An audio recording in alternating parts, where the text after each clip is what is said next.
O Senhor esteja convosco. Ele está no meio de nós. Proclamação do Evangelho de Jesus Cristo segundo Marcos. Glória a vós, Senhor. Naquele tempo, Jesus dizia no seu ensinamento à multidão: tomai cuidado com os doutores da lei. Eles gostam de andar com roupas vistosas, de ser cumprimentados nas praças públicas. Gostam das primeiras cadeiras nas sinagogas e dos melhores lugares nos banquetes. Eles devoram as casas das viúvas, fingindo fazer longas orações. Por isso eles receberão a pior condenação. Jesus estava sentado no templo, diante do cofre das esmolas, e observava como a multidão depositava as suas moedas no cofre. Muitos ricos depositavam grandes quantias. Então chegou uma pobre viúva que deu 2 pequenas moedas, que não valiam quase nada.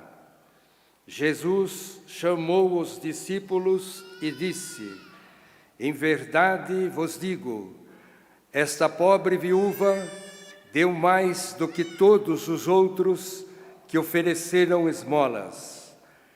Todos deram do que tinham de sobra, enquanto ela, na sua pobreza, ofereceu tudo aquilo que possuía para viver. Palavra da salvação. Glória a vós, Senhor. Laudamos a palavra de Deus que foi proclamada com alegria. Essa palavra que nos liberta, que nos salva. Podemos nos sentar. A cruz sagrada seja a minha luz, não seja o dragão o meu guia. Retira-te, Satanás. Nunca me aconselhes coisas vãs, é mal que tu me ofereces, os teus venenos. Ave Maria, cheia de graça, o Senhor é convosco, bendita sois vós entre as mulheres, e bendito é o fruto do vosso ventre, Jesus. Santa Maria, Mãe de Deus, rogai por nós, pecadores, agora e na hora de nossa morte. Amém. Quem estava aqui na missa ontem à noite? Levanta a mão. Ah, que bom. Fizeram a tarefinha que o padre deu, sim ou não? Estão sabendo tudo do livro de Tobit agora, sim ou não? Que coisa boa. Quem está chegando ainda digo que nós ainda temos um pouquinho de lugares aqui à esquerda. Toda à esquerda vocês vão encontrar lugar. Veja bem, a leitura de hoje completa um pouco daquilo que o padre refletia ontem à noite na nossa homilia, falando sobre a história de Tobit, como Tobit e Sara viveram a ferida emocional da rejeição, como de fato eles experienciaram a rejeição, que é cáustica, que dói, que machuca o nosso coração, e como eles foram exaltados por Deus, como eles conseguiram vencer isso, né? E hoje a história se completa. Eu falei um pouquinho de ontem o que ia acontecer hoje, por isso eu não vou me demorar tanto na primeira leitura, mas é lindo o livro de Tobit. Você que ainda não leu, leia na sua casa. Tem livros lindos, o livro de Esther também é fantástico, livros menores que foram compostos como se fosse uma antiga novela hebraica, muito bonito. E hoje o arcanjo Rafael revela que de fato é o anjo, né? E que Deus tinha escutado a oração de ambos, que Deus o havia enviado para libertá-los, curá-los, etc. Então, eu não vou me deter tanto nessa primeira leitura. Contudo, o Evangelho é muito bonito. Jesus começa o Evangelho criticando o exibicionismo dos fariseus quando eles iam fazer ofertas dos mestres da lei. E veja bem, os fariseus, os mestres da lei e algumas outras pessoas, naquela época, o sistema de ofertas funcionava diferente. O cinegrafista pode filmar para mim essa urna da oferta, por gentileza, para quem está em casa ver, e você que está aqui no santuário, você vai ver que nas laterais nós temos as urnas das ofertas, né? É uma caixa grande, na qual, geralmente, quando nós estamos na missa, na hora do ofertório, as pessoas vão fazer as ofertas. Aqui no santuário, quando são missas com mais pessoas, como hoje, nós usamos ir até as pessoas para ficar mais fácil, né? Mas esse sistema de oferta que a gente vê hoje na igreja, passando com um saquinho, né, com aquela sacolinha que geralmente passa nas paróquias, ou urnas como essa, ele não existia na época de Jesus. Na época de Jesus, é disso que o Evangelho está falando, presta atenção para você entender. Existia um sistema que era chamado de gasofilácio, nome bem fácil, você que está grávida pode colocar no seu filho, gasofilácio, tá? Com sugestão do padre, vem do gasofilakon, do grego, que era o lugar onde se fazia as ofertas. E sabe como que era? O templo era dividido, templo judeu, em várias partes. Tinha o pátio, o átrio dos gentios, que era fora do templo. Entrando tinha o pátio das mulheres. E do lado tinha esses gasofilácios, que eram 13 lugares de fazer oferta, que era num formato de um chifre, não um chifre, como um funil assim. Uma boca larga ia afunilando para ninguém meter a mão lá e pegar a oferta, né? E tinham 13 gasofilácios que eram de específicas doações. Por exemplo, o primeiro gasofilácio era para quem desse mais dinheiro, né? O segundo era para quem desse menos, assim, as moedas mais robustas, né? Naquela época tinha o denário, tinham tipos de moedas diferentes. Então, existiam pessoas que iam fazer a doação e contratava músico. Então, quando a moedinha dele caía lá, a pessoa tocava a trombeta. Todo mundo via, nossa, o fulano doou tanto. Imagina se a igreja fosse assim hoje, né? Por isso que Jesus diz, não toqueis a trombeta diante de vós. A gente tem que entender o contexto para a gente entender o que Jesus está falando.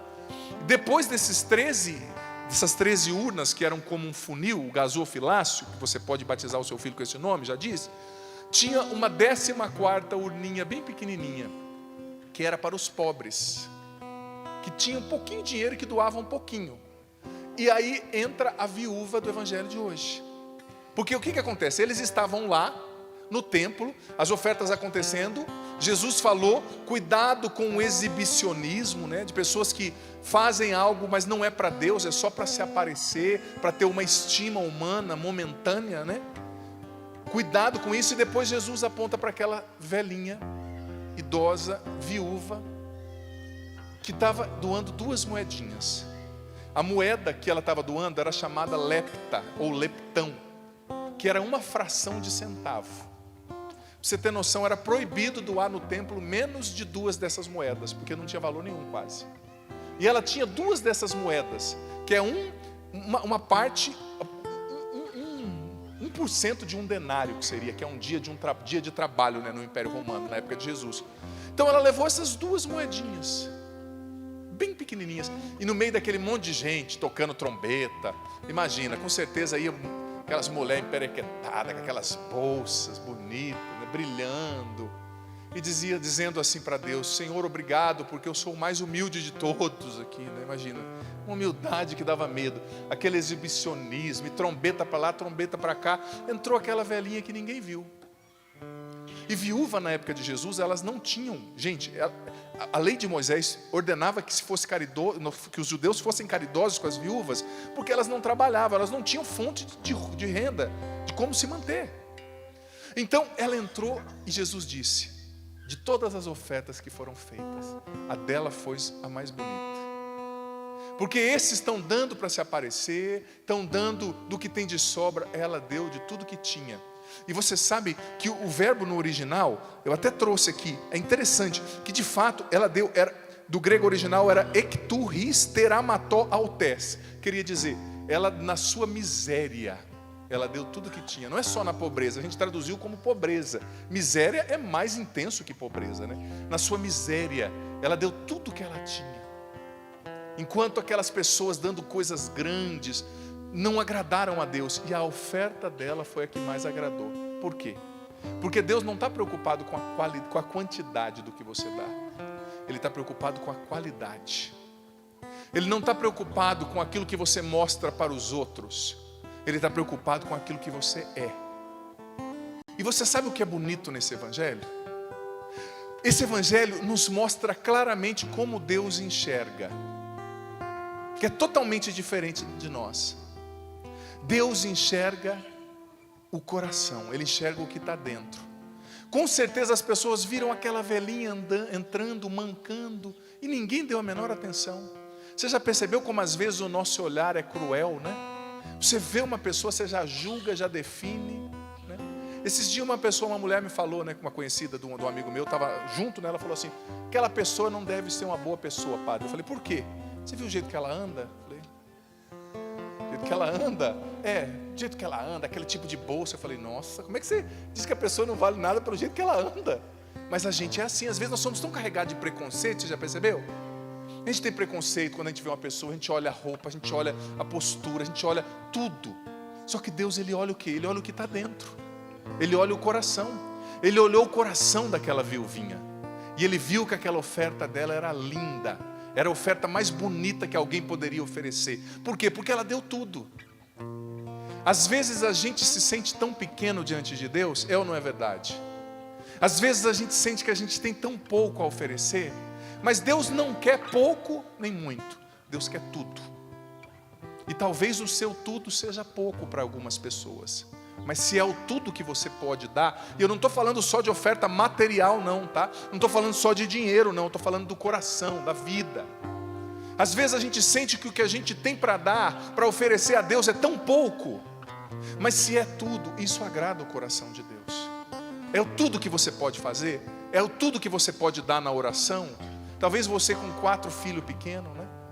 Com criança, você não consegue dar o tanto que você gostaria, você não consegue participar da igreja o tanto que você gostaria, mas se você está dando o seu tudo, como avó, como mãe, como jovem, como padre, como pai, como profissional, se você está dando o seu tudo para ser um bom pai, para ser um bom padre, para ser uma boa mãe, para agradar a Deus, é isso que Ele vê o que está dentro de nós. E isso é fundamental para a cura interior, sabia? Porque infelizmente nós somos ensinados por este mundo, filho, filha, presta atenção, a viver totalmente o errado, o oposto, desculpa, disso. A pessoa está com tanta ferida emocional, inferioridade, rejeição, culpa, medo, se sentindo um trapo. O que ela faz? Vai para a academia. O que ela faz? Faz um aplique no cabelo, aquele cabelão. O que ela faz? Coloca aquela unha que é, sei lá como é que chama, que fica desse tamanho assim. Se juntar no pescoço do marido, mata na hora, né? O que ela faz? Silicone, airbag duplo, né? Aumenta aí o volume. O que ele faz? Faz uma cirurgia no nariz, tira o nariz, põe o nariz, sobrancelha, sei lá como é que chama, cílio postiço, tal. As pessoas trabalham só para turbinar o que está fora e estão cada vez mais miseráveis por dentro. O que você vê nas famílias por aí? A esposa está malhando, o marido está treinando, os dois estão lutando para ter dinheiro, mas por dentro os dois estão estourados, histórias de vida estouradas, mágoa, não perdoam um ao outro, traição, raiva. Lá com todo mundo lá fora é um gentleman, é um cavaleiro, e dentro de casa é um cavalo. Ninguém se identifique, por favor, né? Você vai ouvir aí, né? Ferradura aí pra cima, ei, sai daqui, né? Só viu uma ferradura voando ali, segura a ferradura do marido aí, mulher, devolve para ele. Mas às vezes a gente está turbinando o que está fora e dentro está cada vez pior. Eu vou ser sincero para você, eu atendi confissão hoje de manhã, hoje à tarde, a gente lá no confessionário, né? E a gente como padre vai ouvindo, atendendo tantas famílias, é o que eu mais vejo. Famílias que muitas vezes, casais que o casamento acaba, não é nem por falta de amor, mas é por excesso de ferida. Os dois estão machucados, mas só se preocupa com o exterior, só se preocupa com a chapinha, mas chapinha no coração não está fazendo. Chapinha nas emoções, para ficar uma mulher mais sensível, deixar de ser louca, instável desse jeito, 14 mulheres dentro de você. O marido chega em casa falando: qual versão da minha esposa que eu vou arranjar, vou encontrar, padre? Reza por mim. Em 14 diferentes. Ai, padre, eu sou de vez em quando meio instável, de vez em quando, filha. Que isso, não é? Tem que trabalhar o que está dentro, porque Jesus olha o que está dentro, e para Ele o que importa é o que está dentro. Porque senão fica um bando de ferido dentro de uma casa. Me diga, se você colocar dentro de um cômodo 3 pugilistas, lutadores de boxe, que têm raiva um do outro e deixar eles fechados ali por uma semana, sem comida. O que vai acontecer? Eles vão se matar, não é? Que são inimigos, que já lutaram juntos, que têm rixa. Mas é isso que acontece dentro das famílias, está cheio de gente ferida, se machucando. Ao invés de curar um ao outro, de ser um canal de cura, a gente está se machucando. Palavras duras que você não sabe conversar com a sua esposa, você não sabe dizer para os seus filhos, você não está sabendo corrigir. A gente tem que tomar cuidado, porque feridos todos nós somos. Nós nascemos feridos por causa do pecado original. E a boa notícia é que a cruz é aquilo que nos reconcilia com Deus. E quando nós somos batizados, nós somos reconciliados com Deus. Mas quantas feridas nós trazemos em nós? E mais uma vez eu digo, que nem uma piada que eu vi esse dia que eu achei engraçado, né? Que diz que tinha 3 pastores. Na verdade a piada era com o padre, mas eu vou contar com o pastor, tá? Você faz de conta que você não entendeu. Tinha 3 pastores, os 3 eram assim, ferido, machucado. Um é meio magoado, o outro assim meio, sabe, reclamava de tudo. O outro estava sempre assim, sabe, não tá bom. Os 3 foram pescar, né? E ficaram 1 hora, 2 horas, 3 horas, até que eles começaram a se dar bem, né? Um começou a reclamar, o outro começou a chorar. Aí eles chegou num ponto que eles falaram assim, olha, nós 3 somos feridos, mas vamos partilhar profundamente aqui a nossa vida. No meio desse rio aqui, só tem nós as piranhas aqui, algumas tilápia. Vamos conversar. Um deles falou, eu vou partilhar com vocês a minha maior dificuldade, o meu maior defeito. Sou pastor, hein? Sou pastor e eu tenho dificuldade de lidar com dinheiro, rapaz. Peguei as ofertas lá da igreja, gastei tudo à toa. Eu não posso ver dinheiro, é minha dificuldade. O outro pastor já olhou e falou, vou dizer para você, a minha dificuldade é ser fiel. Rapaz, eu sou casado, minha esposa, você vê, bonitona, mas eu fico olhando para as obreiras lá na igreja direto. Não consigo segurar a onda, já dei em cima de uma obreira. E esse falou, o outro falou e o terceiro ficou em silêncio, né? Aí passou um tempo, os outros 2 pastores perguntaram, e você, qual que é o seu maior defeito? Ele falou assim, eu não consigo guardar segredo. É a fofoca, né? Vocês, os 2, se deram mal, né? Às vezes a gente está assim dentro de casa, né? Um pior que o outro, né? E os 2 esperando que o outro pastor ia trazer uma palavra de cura, né? Ia partilhar, não, eu não tenho esse defeito, vamos lá, vocês vão conseguir. Aí ele veio, não, deixa comigo que eu vou espalhar para todo mundo, né? Às vezes a gente está assim dentro de casa, ferido e se ferindo, um pior que o outro, né? Mas a boa notícia, como eu pregava hoje cedo, é que Jesus veio para que nós tenhamos vida e vida em abundância. E Ele quer o nosso tudo. Como a velhinha, a viúva doou para Ele o seu tudo, você é convidado a doar o seu tudo a Jesus. E talvez, filho amado, filha querida, o seu tudo seja a sua miséria, o seu pecado, as suas feridas. Sabe? E falando disso, falando desse Deus que olha para dentro de nós, como ontem eu já falei da rejeição, Deus olha para dentro de nós, para curar as nossas feridas. Hoje eu quero falar de uma outra ferida emocional, que é a ferida emocional da inferioridade, que é uma ferida emocional importante, da qual Jesus quer nos curar, para que nós tenhamos a vida em abundância que Ele veio para nos dar. Você sabe que a crença da inferioridade, o complexo de inferioridade, preste atenção, ele é formado por um conjunto de crenças que a gente tem na cabeça. Talvez você cresceu ouvindo, quem nunca ouviu, né? Frases como essa, você é gordo, você é feio, você não faz nada certo, você devia ser inteligente igual ao seu irmão, né? Igual a sua irmã. Frases assim, né? Eu lembro quando eu era adolescente, tinha uma época que parece, eu já falei isso aqui, que parece que só meus braços cresciam, sem brincadeira. Tinha uma época que eu tinha a impressão que o meu braço estava tocando a minha canela, né? Parecia uma garça, né? Aí chega em casa, desengonçado, não sei o quê. Quem de nós nunca ouviu palavras duras? Talvez na primeira infância, ou talvez na vida adulta. Talvez você se relaciona com uma pessoa que vive falando palavras duras para você. E essas palavras que a gente vai ouvindo, sobretudo na infância, vão gerando uma crença de que nós somos menores que os outros, que nós somos inferiores. E você sabe, como o padre dizia hoje cedo, por trás de toda ferida emocional existe uma mentira do diabo. E qual que é a mentira referente ao complexo de inferioridade? Você é menor, você é indigno. E muitos de nós mordemos a isca do demônio e acreditamos nisso. nesse conjunto de crenças. E de onde que nasce? Depois eu vou falar sobre como mudar esse conjunto de crenças, óbvio. Mas de onde que nasce a inferioridade? A ferida da inferioridade. Geralmente ela nasce de 3 fontes. A primeira é a idealização, a segunda é a comparação e a terceira é o desamor. Muitas vezes a ferida nasce de uma idealização. A gente idealiza os outros como grandes e a gente como menores. A gente idealiza que está todo mundo bem, todo mundo feliz, todo mundo sabe fazer e a gente não sabe. É uma idealização radical, muito radical, do que a gente acha que deveria ser e não é. Não, eu não sou quem eu deveria ser, então eu não presto para nada. Eu não sou bom o bastante. Porque a gente vai idealizando, tendo expectativa muito grande, e por não, muitas vezes, alcançar essas expectativas, a gente vai se frustrando e se sentindo inferior, acreditando nessas vozes de inferioridade, a idealização. Mas a segunda fonte que gera inferioridade é a comparação. Porque sempre quando você se compara com as pessoas, na grande maioria das vezes, você está se comparando de maneira negativa. Presta atenção. Você está aqui e vê aquela pessoa que postou aquela foto lá na praia, né? Aquela foto na praia, comendo coisas maravilhosas. As pessoas só postam coisas boas, né?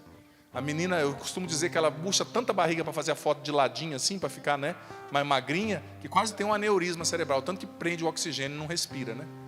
Então aquela foto. Daí você vai ver a pessoa, né? Às vezes você vê umas fotos das pessoas, a pessoa vem te conhecer, você fala, é você que é a senhora lá da foto? É? Nossa, diferença, hein, filha? Né? Sabe que padre não pode falar tudo o que pensa, né? Tem que só assim, ô filha, bem-vinda. Mas você olha e fala, o que você fez naquela foto, né? Postando aquela foto maravilhosa na praia, comendo aquela comida maravilhosa, todo mundo feliz. Aí acaba de postar a foto, já xinga o filho, briga com o marido, come um bolo inteiro, né? Sabe? Mas a gente vai se comparando. A época das redes sociais, gente, é a época da comparação. E infelizmente a comparação chega a ser até um pecado. Por quê? Porque você só pode se comparar com você mesmo. Olhando para trás o que você já melhorou, e o que você já progrediu. Toda comparação com os outros é injusta, porque você não é o outro. Você não tem o temperamento dele, você não tem a história dele, você não tem as condições dele. Mas quando a gente começa a se comparar demais, a gente começa a se sentir inferior. Ah, fulana está mais magra. Ah, fulana está assim, né?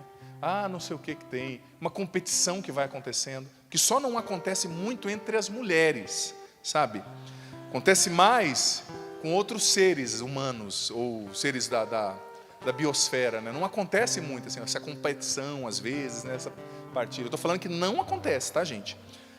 Então, a comparação vai gerando a inferioridade. A gente vai se comparando com os outros, vai se sentindo inferior. E a terceira fonte da inferioridade é o desamor. As feridas geradas no desamor.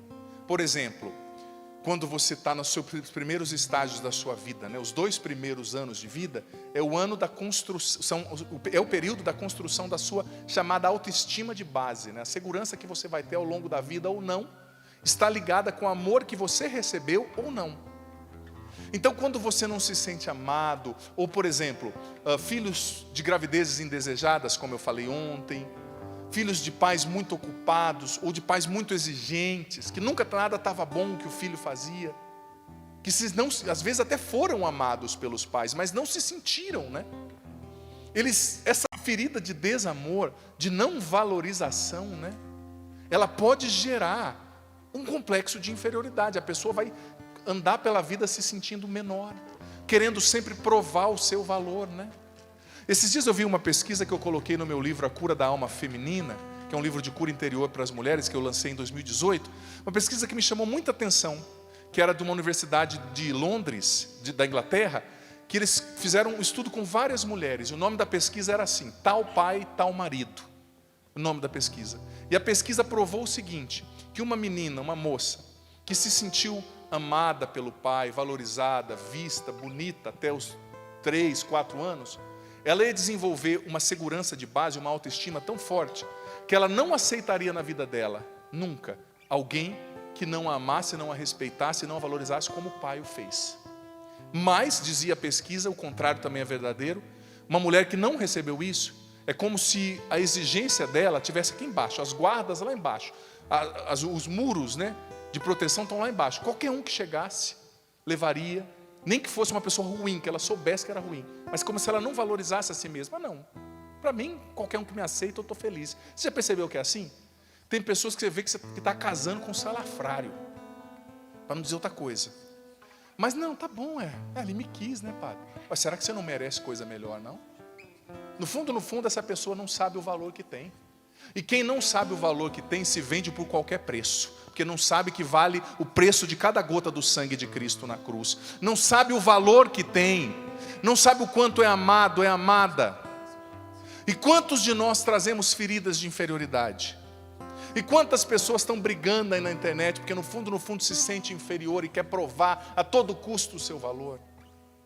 A inferioridade gera insegurança e gera aquela crença de inaptidão. Você já percebeu que tem pessoas que têm um senso de inaptidão, né?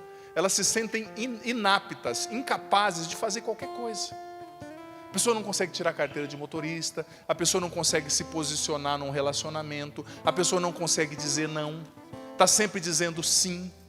Porque no fundo, na cabeça dela, existe a seguinte crença: se eu disser não, essa pessoa vai me rejeitar como os outros me rejeitaram. Ela vai ver o quanto que eu sou inferior, ela vai ver o quanto que eu não vale a pena e vai me deixar. Sabe? Então é uma vozinha que está falando, são crenças que fazem você se sabotar.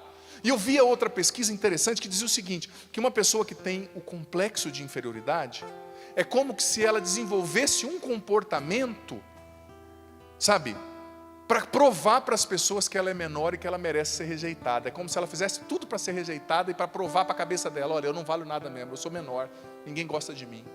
Então a pessoa se torna rebelde. A inferioridade e a rejeição está ligada à autodestruição, está ligada à tentativa de suicídio, está ligada à rebeldia. Só que a boa notícia é que talvez você tenha essa crença de inferioridade, você se sinta menor, ou você foi rejeitado, ou você tem uma ferida de medo ou de culpa profunda que te amarra, que não te deixa progredir. Mas a boa notícia é que a gente sempre pode caminhar na cura, no processo de cura. E como? A gente é curado a partir do momento que a gente começa a ter os mesmos sentimentos, o mesmo olhar, a mesma intenção de Cristo para conosco mesmo. O que é cura interior? É você se ver como Cristo te vê. É você sentir com relação a você como Cristo sente. É você se compreender, se interpretar como Cristo te interpreta, como Cristo te vê. É você trocar a sua mentalidade pela mentalidade da palavra de Deus, pela mentalidade de Cristo. Gente, se você estudar na palavra, quantos versículos existem dizendo, Deus dizendo, eu te amo. Deus dizendo, coragem. Deus dizendo, não tenhas medo. Não tenhas medo. Deus dizendo, antes que você fosse formado no ventre da tua mãe, eu te escolhi. Você tem noção do que é isso? Você que está aqui, você que está em casa. Às vezes a gente lê essas palavras como se fosse um gibi. Mas pare e pensa nisso. Você que está aqui, seja você idoso, seja você jovem, seja você bebê, que tem ali bebê. Antes de você ser formado, ou seja, a tua mãe não tinha visto o teu rosto. Antes de você nascer, com aquela cara de joelho que você nasceu, chorando, pelado, sem dente, a gente nasce numa situação difícil, né? É ou não é? Eu fico imaginando os bebezinhos, o que será que eles pensam, né? O cara nasce pelado, sem dente, com dor, e alguém dando tapa na bunda deles ainda, né? O médico dá um tapa na bunda, né? Para ver se está tudo ok. Nossa, ainda bem que se eu nascesse mais bravo, eu ia pegar esse médico já na pancada. A gente nasce numa situação difícil. Mas veja bem, ainda que você, antes de você ser formado, Deus chamou o seu nome. Está escrito no livro do profeta Isaías. E te disse, tu és meu. Você acha que isso é pouca coisa? Talvez muitas pessoas tenham te rejeitado. E talvez você se rejeite. Porque para curar o complexo de inferioridade e a rejeição, só tem dois caminhos. Viver um relacionamento com o Pai, como eu dizia ontem. Assumir a paternidade de Deus, mas não assumir só no campo intelectual. Eu sei que Deus é meu Pai. Não. É ter um relacionamento com Deus como filho, filha, sentindo o Pai, sentindo Deus. É o primeiro caminho. E o segundo caminho é a aceitação. Você se aceita como você é? Você aceita você? Você aceita a sua aparência? Seu cabelo ou a falta deles em algum caso? Você aceita o seu corpo? Você aceita a sua cor? Você aceita a sua história? Você aceita o seu tamanho? Você aceita a sua origem? Quero te dizer uma coisa. Deus aceita tudo isso. E Ele está muito feliz com aquilo que Ele fez. Com a boa notícia para esse mundo que é você. Com a obra-prima que é você. E você, está feliz com isso? Porque na Bíblia está escrito, tudo aquilo que Deus fez é bom. Ele viu que tudo era... Não, está muito fraco. Ele viu que tudo era... Que tudo era bom. Como que é seu nome? Fala bem alto para mim. Ele viu que isso aí que você acabou de falar, esse ser cheio de ossos, cabelo, espero, cabelo, né? Vida, órgãos, ele viu que isso era bom. Você foi feito como uma bênção para esse mundo. Você é uma bênção. Isso aqui não é clichê, não é frase pronta, é bíblico. Deus te criou porque Ele quis. Ele podia ter criado tantas outras pessoas. A começar pelo tanto de espermatozoides que poderiam ter fecundado o óvulo da sua mãe. Milhares, milhões. Você fecundou. Imagina a corrida lá entre os espermatozoides, a confusão que não foi. Mas Deus escolheu você. Porque você é precioso. Então você precisa trabalhar, filho, filha, preste atenção, a aceitação, a autoaceitação. A partir do olhar de Deus, a partir do relacionamento com Deus que é Pai, a partir da sua identidade de filho. Eu sou filha de um Deus amoroso que morreu por mim. Eu sou filho de um Deus que me criou de modo perfeito, que não desiste de mim, que me vê como uma obra-prima. Eu sei, tem coisas na gente mesmo que às vezes a gente não gosta, mas você precisa se reconciliar com aquilo que você é. Padre, mas eu queria mais 20 centímetros, padre. Não dá, filha, nessa altura do campeonato não dá, né? Ou eu queria tal aptidão. Você é uma bênção do jeito que você é. Quando você não aceita o que você é, você está pecando contra a misericórdia e contra o amor de Deus, sabia? Porque é como se você estivesse falando para Ele, ó Deus, você errou, viu?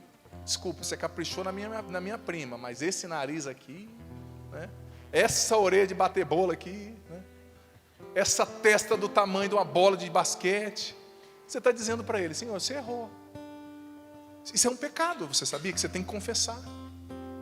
Porque Ele te fez de maneira perfeita. E Ele, diz o Salmo 138, colocou a mão para construir cada pedacinho de você. Até o nariz, padre, até o nariz. Até a orelha, tudo. Você é uma boa notícia. Você realmente acredita nisso? Seja honesto com você. Você acredita nisso? Seja honesto, sim ou não? E o que você diz para Deus descobrindo que Ele te ama tanto? Qual é o sentimento que brota no seu coração, no meu coração? Gratidão. E infelizmente nós estamos num mundo que usa estereótipos. Pessoa bonita tem que ter o corpo assim, tem que ter o cabelo assim. Eu estou com medo das modelos hoje em dia morrerem de anorexia, porque agora a moda é as meninas com a grossura de um palito de dente, né? Os mais novos que não sabem o que é palito de dente, era um negocinho que nós usávamos no dente há umas décadas atrás, tá? O tio explica. Hoje em dia não tem quase mais palito de dente, né? Mas um palito de fósforo, as meninas cada vez mais magras. Tem gente que não tem aquele biotipo, então não pode ser feliz com a própria aparência. Pecado contra o amor de Deus que te criou do jeito que você é, como uma bênção. Para curar a ferida da inferioridade, tem que ter esse relacionamento com o Pai e começar a se ver como Ele te vê. Se entender como Ele te entende, sentir para com você como Ele sente. E o que vem além disso, nós temos que renunciar, porque não é de Deus. Amém?